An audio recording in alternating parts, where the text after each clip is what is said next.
یہ دو وجہ بنیاد بنی ہے شرک کے لیے، ایک مسائل اور احکام، اوامر اور نواہی کے حقائق سے بے خبری، اور دوسری محبت یا احترام میں غلو اور تجاوز۔ اب بزرگان دین ان کی باتیں ماننا، ان پر عمل کرنا ضروری ہے، فائدہ ہوگا۔ اب بزرگان دین بیٹھے ہیں تو یہ کھڑا ہے، اب وہ جا رہا ہے تو پیچھا کر کے جا رہا ہے، پیچھے نہیں کر رہا۔ بزرگ صاحب بیٹھے ہوئے نہیں کہہ رہے کہ کس گن میں لگ گیا، ان سے ہاتھ ملا کے پھر سینے پہ ملتے ہیں، چہرے پہ ملتے ہیں۔ تجاوز فی المحبہ، حد شرعی سے آگے بڑھ رہا ہے۔ اور صحیح حدیث میں ہے کہ جب کسی شخص نے کہا لو شاء اللہ و شرک، آپ نے کہا تو آپ نے شرک کر لیا۔ لو شاء اللہ لفعل ثم من شاء ما شاء، اللہ چاہے تو ہوگا، لوگ چاہے نہ چاہے اس سے کیا فرق پڑتا ہے۔ آج کل بھی لوگوں کی زبان پر اللہ اور رسول چاہے، اللہ چاہے، رسول اللہ کی مشیت کا حصہ نہیں ہے، اس لیے رسول کا نام لگانا شرک ہے، اور یہ محبت اور احترام کے اندر غلو اور تجاوز ہے۔ تفصیل اپنی جگہ آئے گی انشاءاللہ۔ مشرکین کی 4 قسمیں تھیں۔ ایک تو کہتے ہیں مشرکین بالکواکب، ستارہ پرست، دوسرے کو کہتے ہیں مشرکین بالملائک، اور تیسرے کو کہتے ہیں مشرکین بالجن۔ وہی پیریا ماما گال وہی پیریا ماما مور رو گیا یہ ماما ہو سامنے ماما جو کھڑا۔ اور چوتھی قسم ہے مشرکین بالصالحین، سواء کانوا من الانبیاء او الاولیاء۔ قرآن کریم کے نزول کے وقت یہ 4 قسم کے مشرک پائے جاتے تھے،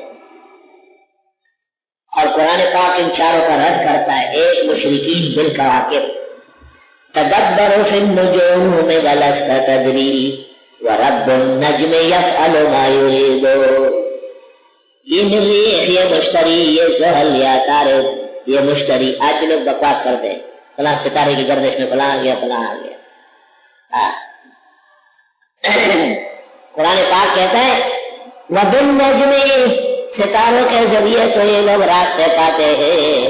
افلا یعقلون افلا یهتدون۔ اللہ اللہ۔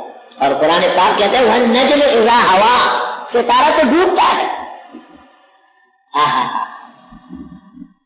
افلت شموس العالمین وشمسنا، پیرانی پیر شیخ عبدالقادر کا شعر ہے۔ افلت شموس العالمین وشمسنا ابدا علی افق العلا لا تغرب۔ بہت سارے ستارے طلوع ہوئے لیکن ڈوب گئے، لیکن ہمارے پیغمبر کے مقام اور مرتبے کا ستارہ وہ قیامت تک کے لیے جگمگا رہا ہے۔ اب وعلامات وبالنجم هم يهتدون۔ لا الہ الا اللہ۔ الرحمن علم القرآن خلق الانسان علمه البیان الشمس والقمر بحسبان والنجم والشجر يسجدان۔ سارے اللہ کے سامنے سر پہ سجود ہے۔ لا الہ الا اللہ۔ اذا الشمس كورت واذا النجوم انكدرت، سورج کا چمڑا ادھیڑ دیا جائے گا اور ستارے جھڑ جھڑ کے گر جائیں گے۔ جو جھڑتے ہیں اور گرتے ہیں وہ معبود ہوتے ہیں۔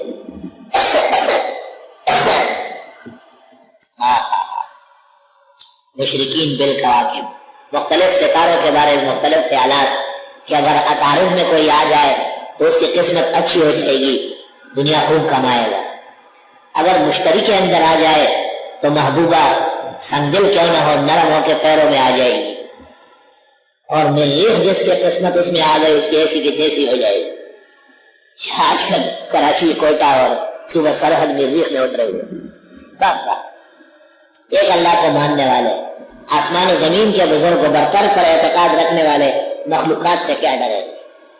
یہ ساری مخلوق اللہ نے پیدا فرمائی، قیامت سے پہلے پہلے جھڑ کے نیچے گر جائیں گے، لیکن بہرحال جن کا اعتقاد کمزور تھا انہوں نے مختلف ستاروں کو اپنا معبود، حاجت روا، مشکل کشا، کارساز سمجھا تھا، ان کے ماننے والوں کو کہتے ہیں مشرکین بالکواکب، کواکب جمع ہے کوکب کی، اور کوکب کہتے ہیں ستارے۔